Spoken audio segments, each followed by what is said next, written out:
ಕರ್ನಾಟಕ ಸರ್ಕಾರ ಕರ್ನಾಟಕ ರಾಜ್ಯ ಬ್ರಾಹ್ಮಣ ಅಭಿವೃದ್ಧಿ ಮಂಡಳಿಯ ನೂತನ ಅಧ್ಯಕ್ಷರನ್ನಾಗಿ ಅಸ್ಕೋಡು ಜಯಸಿಂಹರವರನ್ನ ನೇಮಿಸಿ ಆದೇಶ ಹೊರಡಿಸಿದೆ.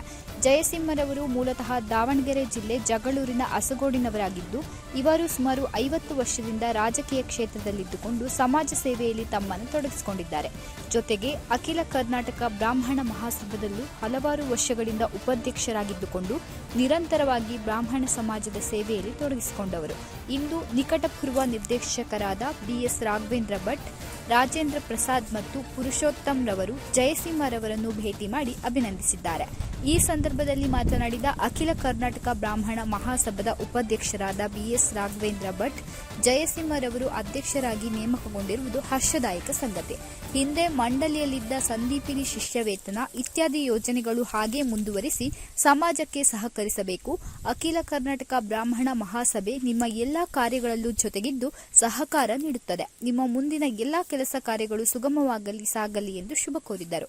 ಇವತ್ತು ನಾವು ಕರ್ನಾಟಕ ರಾಜ್ಯ ಬ್ರಾಹ್ಮಣ ಅಭಿವೃದ್ಧಿ ಮಂಡಳಿಗೆ ನೂತನವಾಗಿ ಅಧ್ಯಕ್ಷರಾಗಿ ನೇಮಕರಾಗಿರುವಂತಹ ಶ್ರೀ ಅಸಗೋಡು ಜಯಸಿಂಹರವರ ಮನೆಗೆ ನಾವು ಬಂದಿದ್ದೀವಿ.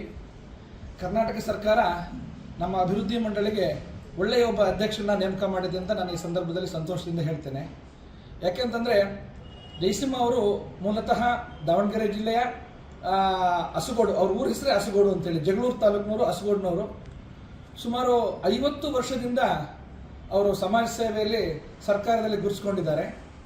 ಅದೇ ರೀತಿಯಾಗಿ ಅಖಿಲ ಕರ್ನಾಟಕ ಬ್ರಾಹ್ಮಣ ಮಹಾಸಭಾದಲ್ಲೂ ಸಹ ಭಾಳ ಹಿಂದಿನಿಂದಲೂ CVR ಶಾಸ್ತ್ರಿ ಅವರ ಕಾಲದಲ್ಲಿ, BNV ಅವರ ಕಾಲದಲ್ಲಿ, ಇದೀಗ ನಮ್ಮ ಅಶೋಕ್ ಹಾರ್ನಳ್ಳಿಯವರ ಅಧ್ಯಕ್ಷರಾದ ಸಂದರ್ಭದಲ್ಲೂ ಸಹ ಈಗಲೂ ಸಹ ನಮ್ಮ ಮಹಾಸಭಾದಲ್ಲಿ ನಮ್ಮ ಜೊತೆಗೆ ಸಮಾಜ ಸೇವೆಯಲ್ಲಿ ಜೋಡಿಸ್ಕೊಂಡಿದ್ದಾರೆ. ಇದನ್ನು ಯಾಕೆ ಹೇಳ್ತೀನಿ ಅಂತಂದರೆ, ಒಬ್ಬರು ಅಧ್ಯಕ್ಷರಾಗಿರಬೇಕಾದವರು ಸಮಾಜದ ಎಲ್ಲ ಆಗುಹೋಗುಗಳ ಜೊತೆಗೆ ಬಹಳಷ್ಟು ವರ್ಷ ಸೇವೆ ಮಾಡಿರುವಂಥವ್ರು ಆಗಿರೋದ್ರಿಂದ ಅವರಿಗೆ ಕಷ್ಟ ಸುಖ ಎರಡು ಗೊತ್ತಿರ್ತದೆ. ಬ್ರಾಹ್ಮಣ ಸಮಾಜಕ್ಕೆ ಏನು ಆಗಬೇಕು ಅನ್ನುವಂಥ ಎಲ್ಲ ಆಲೋಚನೆಗಳು ಅವರಲ್ಲಿ ಸುಮಾರು ಒಂದು 30-40 ವರ್ಷದಿಂದ ಸಮಾಜದ ಮಧ್ಯದಲ್ಲಿ ಇರೋದ್ರಿಂದ ಅವರನ್ನು ಅರಿತಿದ್ದಾರೆ. ಖಂಡಿತವಾಗಿ ಮುಂದಿನ ದಿನಗಳಲ್ಲಿ ನಮ್ಮ ಸಮಾಜಕ್ಕೆ ಅವರಿಂದ ದೊಡ್ಡ ಸಹಕಾರ ಆಗುವಂಥ ನಿರೀಕ್ಷೆಯಲ್ಲಿ ನಾವೆಲ್ಲ ಇದ್ದೇವೆ. ಜೊತೆಗೆ ಅಖಿಲ ಕರ್ನಾಟಕ ಬ್ರಾಹ್ಮಣ ಮಹಾಸಭೆ ಹಾಗೂ ಕರ್ನಾಟಕ ರಾಜ್ಯ ಬ್ರಾಹ್ಮಣ ಅಭಿವೃದ್ಧಿ ಮಂಡಳಿ, ಇದು ಎರಡೂ ಸಹ ನಮ್ಮ ಸಮಾಜದ 2 ಕಣ್ಣುಗಳಿದ್ದ ಹಾಗೆ. ಮನುಷ್ಯನಿಗೆ 2 ಕಣ್ಣು ಹಾಗೂ ಈ 2 ಸಂಸ್ಥೆಗಳು ನಮ್ಮ 2 ಕಣ್ಣುಗಳಿದ್ದ ಹಾಗೆ. ಅಶೋಕ್ ಹಾರ್ನಳ್ಳಿ ಅವರು ಮಹಾಸಭಾದ ಅಧ್ಯಕ್ಷರಾಗಿದ್ದಾರೆ, ಹಾಗೆ ಇದೀಗ ಇವರು ಅಭಿವೃದ್ಧಿ ಮಂಡಳಿ ಅಧ್ಯಕ್ಷರಾಗಿದ್ದಾರೆ. ಈ ಇಬ್ಬರೂ ಸಹ ಮೇರು ವ್ಯಕ್ತಿಗಳು ನಮ್ಮ ಸಮಾಜಕ್ಕೆ. ನಾವು ಮಹಾಸಭಾದಿಂದ, ಹೋರಾಟದಿಂದ ನಾವು ಸಹಕಾರವನ್ನು ಪಡಿಬೇಕು, ಇವರು ಸರ್ಕಾರದಿಂದ ಸಹಕಾರವನ್ನು ಪಡೆಯುವಂಥ ಎಲ್ಲ ವ್ಯವಸ್ಥೆಯನ್ನು ನಮಗೆ ಮಾಡಿಕೊಂಡಿದ್ದಾರೆ. ದಯವಿಟ್ಟು ಎಲ್ಲ ವಿಪ್ರ ಬಾಂಧವರಲ್ಲಿ ನಾನು ಬೇಡ್ಕೊಳ್ತೀನಿ, ಏನಂತಂದರೆ ಕರ್ನಾಟಕ ರಾಜ್ಯ ಬ್ರಾಹ್ಮಣ ಅಭಿವೃದ್ಧಿ ಮಂಡಳಿಯಲ್ಲಿ ನಾವು ಸಹ ಮುಂಚೆ ನಿರ್ದೇಶಕರಾಗಿ 3 ವರ್ಷ ಕೆಲಸ ಮಾಡಿದವರು ಇಲ್ಲಿ ನಮ್ಮ ಪುರುಷೋತ್ತಮ್ ಇದ್ದಾರೆ ಮತ್ತು ರಾಜೇಂದ್ರ ಪ್ರಸಾದ್ ಅವರು ಇದ್ದಾರೆ. ಬ್ರಾಹ್ಮಣ ಅಭಿವೃದ್ಧಿ ಮಂಡಳಿ ಅಂತ ಹೇಳೋದು ಯಾವುದೇ ಪಕ್ಷಕ್ಕೆ ಸಂಬಂಧಪಟ್ಟಿದ್ದಲ್ಲ, ಇದು ಸರ್ಕಾರದ್ದು.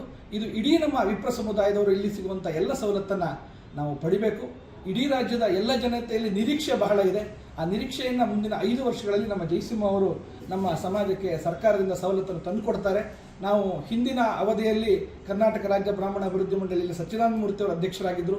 ಆ ಸಂದರ್ಭದಲ್ಲಿ ಸಾಂದೀಪಿನಿ ಶಿಷ್ಯವೇತನ ಹಾಗೂ IAS ಮಕ್ಕಳಿಗೆ ನಾವು ತರಬೇತಿ ಕೊಡ್ತಕ್ಕಂತಹ ವಿಶೇಷವಾದಂತಹ ನಾವು ಯೋಜನೆಗಳನ್ನು ಹಾಕ್ಕೊಂಡಿದ್ವಿ. ಆ ಎಲ್ಲ ಯೋಜನೆಗಳನ್ನು ಇವರು ಸಹ ಮುಂದುವರಿಸಿ ಸಮಾಜಕ್ಕೆ ಶಿಕ್ಷಣಕ್ಕೆ ಒತ್ತು ಕೊಡಬೇಕು ಅಂತ ಎಲ್ಲ ವಿಪ್ರ ಬಾಂಧವರಲ್ಲಿ ಅವ್ರು ನಾನು ಕೇಳ್ಕೊಳ್ತಾ, ಇಡೀ ರಾಜ್ಯದ ಎಲ್ಲ ವಿಪ್ರ ಬಾಂಧವರ ಪರವಾಗಿ ಅವರಿಗೆ ನಾನು ಈ ಸಂದರ್ಭದಲ್ಲಿ ಅಭಿನಂದನೆ ಸಲ್ಲಿಸ್ತಾ, ಅವರು ಸಹ ಸಮಾಜಕ್ಕೆ 2 ಮಾತನ್ನು ಹೇಳಬೇಕು ಅಂತ ನಾನು ಕೇಳ್ಕೊಳ್ತೇನೆ. ಇದೇ ಸಂದರ್ಭದಲ್ಲಿ ಮಾತನಾಡಿದ ಅಸ್ಕೋಡು ಜಯಸಿಂಹ, ಅಭಿವೃದ್ಧಿಯ ಕಾರ್ಯದಲ್ಲಿ ನಿಮ್ಮೆಲ್ಲರ ಸಹಕಾರ ಅಗತ್ಯ. ಎಲ್ಲರ ಸಹಕಾರ, ದೇವರ ಮತ್ತು ಗುರುಗಳ ಆಶೀರ್ವಾದದಿಂದ ಉತ್ತಮ ಕೆಲಸಗಳು ನಡೆಯುತ್ತದೆ. ಇದರೊಂದಿಗೆ ಸಮಾಜವು ಅಭಿವೃದ್ಧಿಯಾಗುತ್ತದೆ ಎಂದು ತಿಳಿಸಿದರು. ಬ್ರಾಹ್ಮಣ ಸಮಾಜದ ಈ ಒಂದು ಅಭಿವೃದ್ಧಿ ಮಂಡಳಿಗೆ ಸರ್ಕಾರ ನೂತನವಾಗಿ ಅಸಗೋಡು ಜಯಸಿಂಹ ಎಂಬ ನನ್ನನ್ನು ನೇಮಕ ಮಾಡಿದೆ. ನಾನು ಸರ್ಕಾರ ಸಿದ್ದರಾಮಯ್ಯ ಒಬ್ಬಾರಿ ಹಾಗೂ ಇದು ದಿನೇಶ್ ಗುಂಡೂರಾಯರು ಮತ್ತು ದೇಶಪಾಂಡೆ ಇವರಿಬ್ಬರ ಹೋರಾಟದ ಫಲದಿಂದ ಈ ಬೋರ್ಡು ನಮ್ಮ ಕೊಯ್ಲೇಷನ್ ಸರ್ಕಾರ ಇದ್ದಾಗ ಇದು ಮಂಡಳಿ ರಚನೆ ಆಯಿತು. ಆದಮೇಲೆ ನಾನು ಬಹುಶಃ 3ನೇ ಅಧ್ಯಕ್ಷನಾಗಿದ್ದೀನಿ. ಮತ್ತು ಅನೇಕ ನಮ್ಮ ಸಮಾಜದ ಸಮಸ್ಯೆಗಳಿದ್ದಾವೆ. ನಾವೆಲ್ಲ ಗುರುಗಳು ಮತ್ತು ದೇವರನ್ನು ನಂಬಿರ್ತಕ್ಕಂಥ ಜನ, ಸಜ್ಜನರು, ಸಂಪನ್ನರು, ಆರ್ಥಿಕವಾಗಿ ಭಾಳ ನಮ್ಮ ಇದ್ದಾಗ ಸರ್ಕಾರ ನಮಗೆ ಏನೋ ಒಂದು ಸಹಾಯ ಮಾಡಬೇಕು ಅನ್ನೋ ದೃಷ್ಟಿಯಿಂದ ಈ ಸಲ ಸುಮಾರು 10 ಕೋಟಿ ಬಡ್ಜೆಟು ಕೊಟ್ಟಿದ್ದಾರೆ. ಮತ್ತು ಹಿಂದಿನ ಮಂಡಳಿನೂ ಕೂಡ ಉತ್ತಮವಾಗಿ ಕೆಲಸ ಮಾಡಿದ್ದಾರೆ. ಮತ್ತು ಇವರೆಲ್ಲ ನಮ್ಮ ಜೊತೆಗೆ ಇರ್ತಕ್ಕಂಥ ರಾಘವೇಂದ್ರ ಭಟ್ರು, ಪುರುಷೋತ್ತಮ, ರಾಜೇಂದ್ರ ಪ್ರಸಾದ್ ಇವರೆಲ್ಲ ಏನು ಇವತ್ತು ಬಂದು ನಮಗೆ ಒಂದು ಬೆಂಬಲಕ್ಕೆ ನಿಂತು ಚೆನ್ನಾಗಿ ಆಗಬೇಕು ಅಂತ ಖಂಡಿತವಾಗಿ ನಿಮಗೇನು ವಿಶ್ವಾಸ ನಮ್ಮ ಮೇಲೆ ಇಟ್ಟಿದ್ದೀರಿ. ನಾನು ಭಾಳ ವಿಶಾಲವಾದ ಹೃದಯ, ನಮ್ಮಲ್ಲಿ ನನಗೆ ಒಳ್ಳೆಯದನ್ನೋದು ಕೇಳಿಸ್ಕೊಂತೀನಿ ಹೊತ್ತು ಇನ್ನೊಂದು ಅಂದರೆ ನಾವೆಲ್ಲನೂ ತೊಗೊಂಡೋಗುವಂಥದ್ದು ನನಗೆ ಯಾವುದೇ ಒಂದು ಬೇರೆ ಭಾವನೆ ಇಲ್ಲ. ಈ ಮಂಡಳಿಯ ಅಭಿವೃದ್ಧಿ ಚೆನ್ನಾಗಿ ಆಗಲಿ, ಅದಕ್ಕೆ ನಿಮ್ಮೆಲ್ಲರ ಸಹಕಾರ ಬೇಕು, ನೀವೆಲ್ಲ ಕೊಡ್ತೀರಿ ಮತ್ತು ಆಶೀರ್ವದಿಸ್ತೀರಿ ಅಂತ ನಾನು ಅಂದ್ಕೊಂಡಿದ್ದೀನಿ. ಮತ್ತು ಇದರಲ್ಲಿ ಶ್ರೇಯಸ್ ಆಗತ್ತೆ, ಯಾಕೆಂತಂದರೆ ನಮ್ಮ ಮನಸ್ಸು ಸುದ್ದಿ ಇದ್ದು ಪ್ರಾಮಾಣಿಕತೆ ಸಜ್ಜನಿಕೆ ಇದ್ದರೆ ಖಂಡಿತವಾಗಿ ನಾವೆಲ್ಲ ನಂಬಿರ್ತಕ್ಕಂಥದ್ದು ಪರಮಾತ್ಮನ ಮತ್ತು ಗುರುಗಳನ್ನ, ಅವರೆಲ್ಲರ ಅನುಗ್ರಹ ಇರೋದ್ರಿಂದ ಇದು ಉತ್ತಮವಾಗಿ ಕೆಲಸ ಮಾಡುತ್ತೆ. ಯಾರು ಇದ್ರ ಬಗ್ಗೆ ಎರಡನೇ ಅನುಮಾನನೇ ಬೇಡ.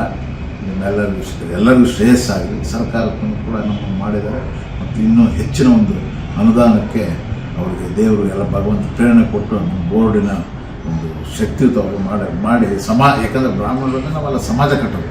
ನಾವು ಜಾತಿನಲ್ಲಿ ಬ್ರಾಹ್ಮಣರು ಇದ್ರೂ ನಾವೆಲ್ಲ ಭಾಳ ಸಿಕ್ಕಲವು. ನಾವು ಯಾವಾಗಲೂ ಸರ್ವೇ ಜನ ಕುಟುಂಬ ಅಂತೀವಿ.